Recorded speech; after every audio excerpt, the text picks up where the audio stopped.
Thank you, moderator of our session. I realized you had a little problem in pronouncing my name. I'm actually a member of National Assembly in Kenya. The Honorable Bishop Emeritus Dr. Jackson Koskei stepping in for the head of delegation, who's supposed to have been able to lead us in this session. One of the speakers of our National Assembly, the Honorable Peter Kaluma, who unfortunately before we came, we had an incident in Kenya where a member of parliament was assassinated. And he comes from his backyard, and several of our members who should have joined us were not able to come. We were expecting that if they had strength, they would have joined us by this morning. So I will make brief comments in the interest of time, and because I'm actually stepping in, to make sure that there is no vacuum.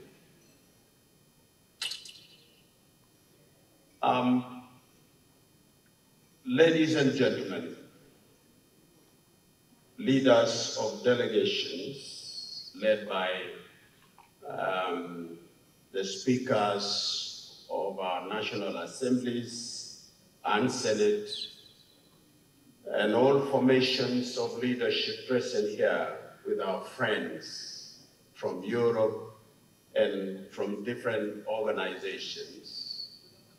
I wish to take this opportunity to appreciate the host country, Uganda, her president, the leadership of the National Assembly, led by the National Speaker of this country, and the organizers of this forum.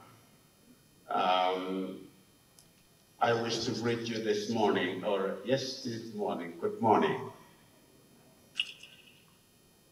We have listened to, since the opening of this conference yesterday by His Excellency, the President of this great country of Uganda, General Yoweri Museveni, and it was gracious to listen to the First Lady, and I felt something in me that there is hope for the future on our continent of Africa. I want to express my thoughts as I speak to various topics that has been mentioned today and even yesterday, by first of all quoting from one of the professors in Asia who wrote the following comments and written in his writings as follows, quote, "No," he was commenting on the rise and fall of empires, and he said these words, "No empire lasts forever. No dynasty continues unbroken. Someday, you and I will be mere legends. All that matters is whether we did what we could with the life and time that was given to us." End of quote. Ladies and gentlemen, Berlin Conference in 1884 to 1885, to date, it's about 140 years has had an impact on our continent unimaginable. The conference had a profound and lasting impact on Africa, primarily through formalization of partitioning in a process they call it conquer, invade, and control of the new territory as they were seeking for more economic opportunities to support the weakening empires in Europe. Africa was subdivided amongst nations and amongst European powers. The second thing that happened is the resulting impact on that subdivision. It established artificial borders. It ignored existing ethnic identity and neighboring of our people. It also ignored our cultural boundaries. There was a governor to India from British Empire in 1832. Later on, he made a trip to Africa in 1884 before he came back to visit in that particular conference. And he made these comments when he came back. The African culture and its management on their lives, on matters food, security, healthcare, the care of their vulnerable, is so superior that if it will be allowed to mature, to interact with structured cultural designs such as European, it will be more superior because in its own consideration and philosophy, they have no rich nor poor. They belong to each other in what we now know and can use the South African description by Pretoria University, the Ubuntu. I am you, you are me. In Africa, we eat from the same plate, and that is what he discovered. And he said one of the things that must be manifest in conquering Africa is to dismantle its leadership and governance, change it completely. And that is why, Madam Chair, Africa, during the Congress, most of our chiefs were murdered, destabilized our social leadership. This was such as an impact of that Berlin conference. It then affected our politics and affected our economies. Finally, Madam Chair, the impact of Berlin conference is that it ushered in an heightened colonial activity and exploitation, leading to social and economic disruption and created dependency on European leadership. I'm not criticizing and I'm not against anything, but I'm describing how we are where we are 140 years ago. As mentioned earlier on, during the presentation of our Sister Sharon, I made a speech 2 months ago in Australia. And I looked at the eye, and I said, I want to look at the eye of a European politician in this 20th century. When you came to my continent, I quote part of my speech, you told me I was in a bad shape, and that I needed an outfit on how to manage myself, my society, my food, my family, my religion, and you told me yours was better. Somehow you coerced me. I accepted finally, And my father would tell me after World War II, he was a veteran of that war, he told me, son, this white man is incredible. Maybe God created him different. And I said, why?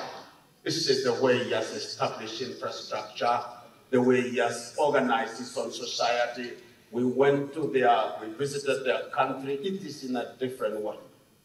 I cannot agree any better than when the diplomats say, the fellow who is a representative of European Commission spoke and mentioned the words given to us yesterday and today, that we created a garden out of Europe, and the rest is a jungle.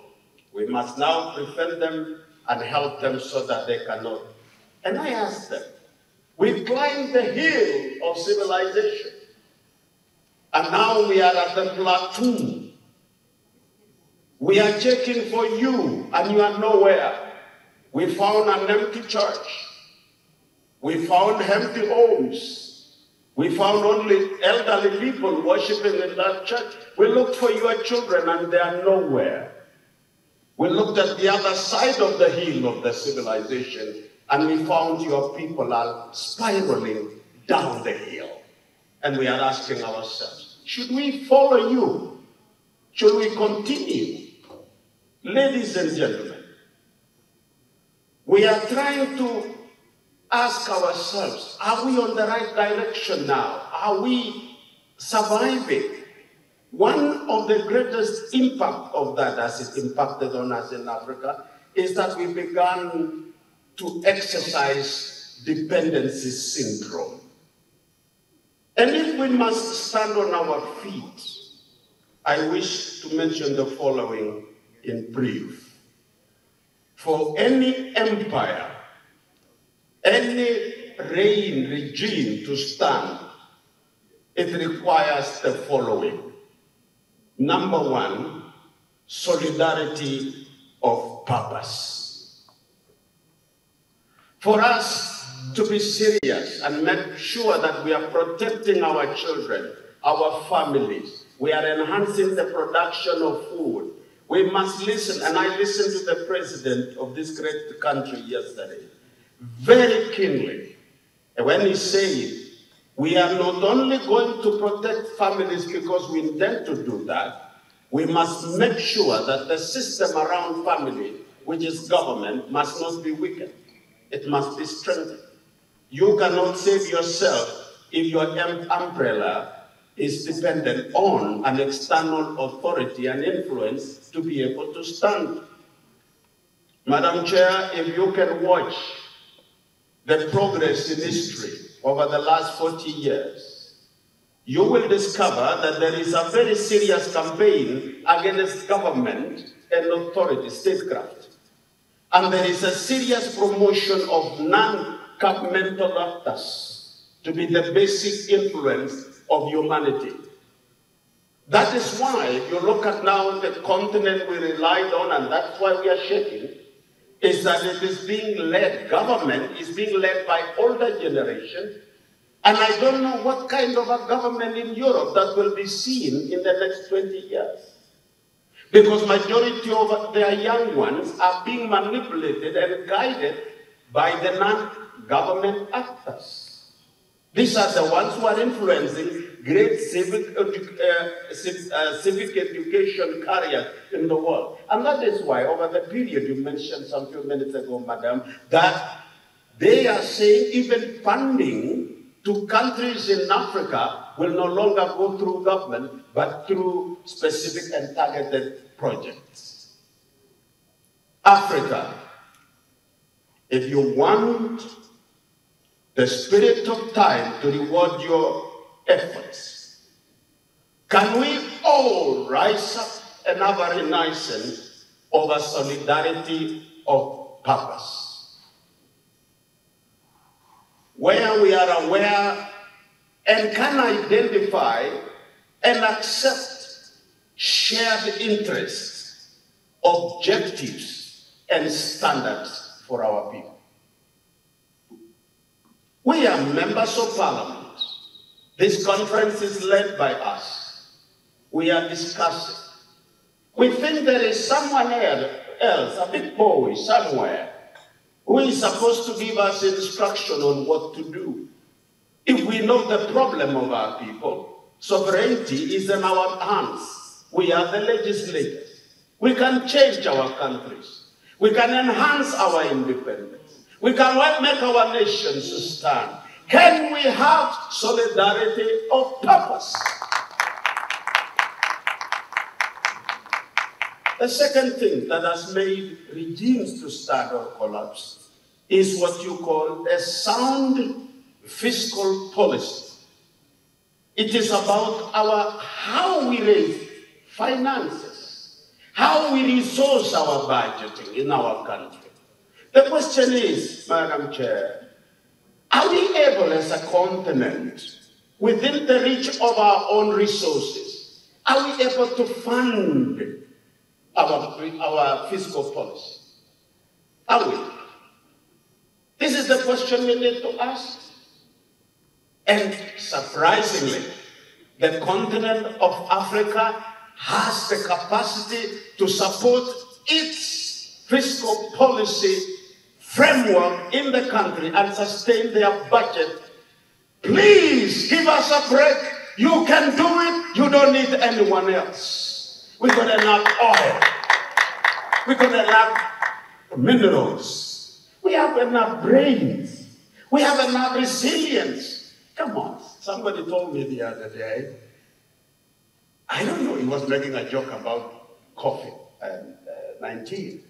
And he said some scientist was seated in a little dark room, hidden somewhere, and they were projecting that 3 months, 4 months into COVID, Africa would have lost millions and millions of people to death. And I asked him, then what is the surprise? He said, perhaps these Africans are walking on foot and they keep on inhaling dust everywhere, that when COVID virus entered into their lungs, they got much mud on it and it was sliding before it could get the membranes of the skin, of the inner part of the lungs. Let me tell you, God has given us resilience. Are you listening to me? I'm speaking as a politician. Allow me that. I know my title can betray me, that you're a bishop.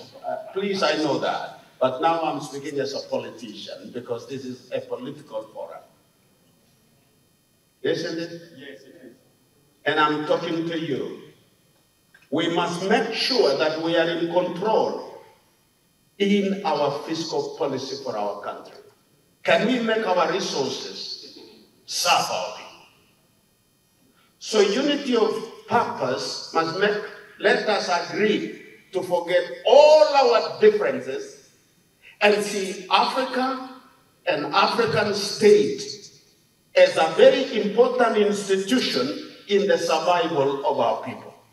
And forget our differences, our tribal ties. Let us appreciate you belong to your tribe, I belong to my tribe, but we belong to Africa and we belong to one generation that we must define where our people will go and support funding for our country. That will meet all that we require. Finally, Madam Chair, because I wish we had enough, I think we'll build for a workshop so that we can do proper analysis on some of these things. I want to conclude that we should beware that we should not follow a civilization when it is on its decline. Don't follow my culture in its lowest form. Follow my culture and imitate when I'm on the top. We are asking ourselves, is the culture we have adopted is in its lowest ebb or is at the top? And that is why we have wars and conflict that is not ending. The wars being fought in Africa are not our wars. My brother from Congo, the war you are fighting is not your war. It isn't your war. It is planned elsewhere. It's not our wars. It is because of the minerals that we have, the oils that we have, the resources that we have. Someone knows the day you will know how to use it, you will be a superpower. And they are denying you that future by making you a fighter of your own people.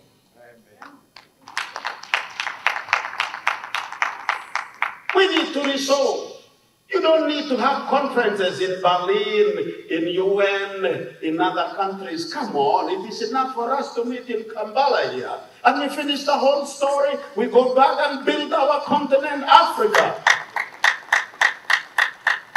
Ethiopia was not colonized by any power. Menelik II was one of the greatest archers in history. He expanded the kingdom. He resisted the Italians using his own archery. He maintained the country, but he could not have peace to date. They are not fighting their war. They are fighting somebody else's war. I'm speaking as a son of a military officer, and I'm requesting and calling upon the continent of Africa, rise up and take up the control of your own country and all continent and take charge. A collapse of any country is demonstrated by internal decay, inside, internal rot, corruption, lack of moral foundation. We are being told, Madam Chair, why these things are coming in, that let us adopt a principle of ad hoc